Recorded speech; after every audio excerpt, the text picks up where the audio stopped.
Che! So for today's video nga ay magluluto tayo ng pork adobo. So ayan, for the hiwa na tayo ng sibuyas and bawang. So wala namang kakaiba dito sa adobo natin.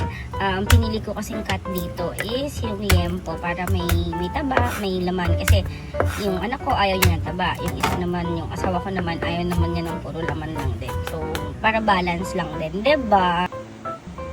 So ayan, kompleto na ang ating mga kailangan. At syempre, ang kailangan ko sa buhay ko, ang aking kape. Charis! So bumili din pala akong 2 piraso ng mangga kasi paborito ng anak ko yun. So yun nga, hindi ako nakapunta ng palengke kanina. So meron naman tayong choice dito na pagbibilihan. Kasi dito sa labasan ng spinitan namin, may mga mini talipapa na pwede kang bilihan.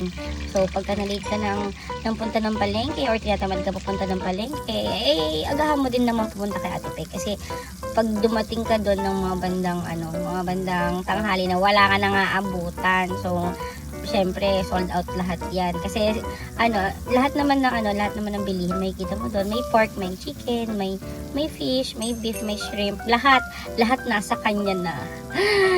Sana all.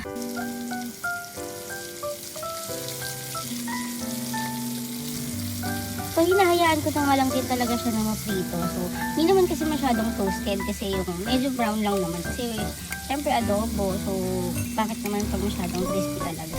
So yan, for the baliktad na ang ating mga piniprito. At syempre for the talasik, nahihirapan talaga ako dyan kasi yung kawali dumudulas. O diba? O for the adjust. O adjust ulit, adjust ng adjust, ganun. Ewan ko, pero nung medyo tumatanda na ako. Hindi naman tumatanda, parang lumaki. Hindi naman literal lumaki tawa ka pa. Yung yung nasa 20s na ako, nakahilig ako talaga magluto. Parang siguro dahil nga din yung lola ko nagluluto, tita ko nagluluto, mama ko nagluluto, lahat siya nagluluto. So masarap ang luto nila. Dati kasi sa may paniki, merong karinderya yung tita ko. So every lunch doon ako lunch na kumakain ng tanghalian kasi malapit lang din yung school namin doon. So nakikita ko sila pag nag-prepare din sila sa umaga, di ba? So yan.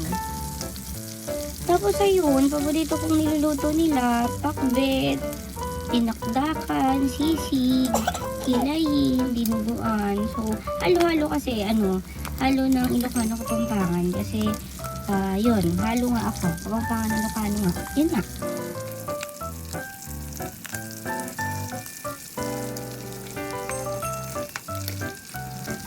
So yan, partakan na nga natin na magprito kasi abot na naman tayo ng 6 minutes, 7 minutes. Katagal-tagal na naman ang video natin. Charis!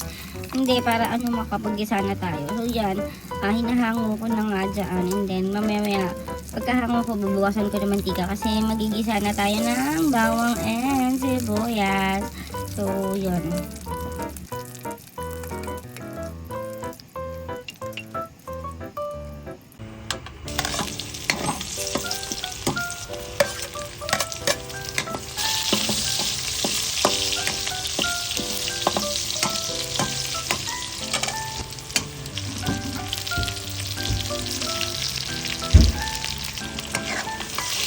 Ang puti-puti mo naman magmekos-mekos, atsi. Awak mo kasi yung kawali para hindi gumagalaw.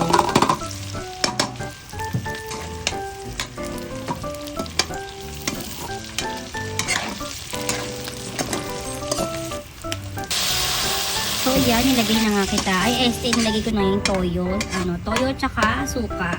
So yan.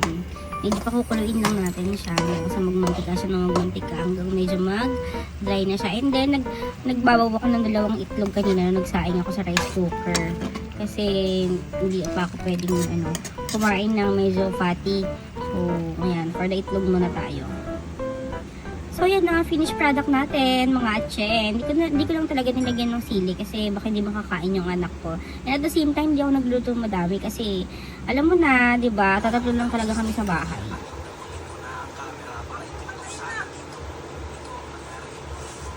Sarap. Masarap. Inuto pa ako, di ba? Masarap daw. Bye, atse!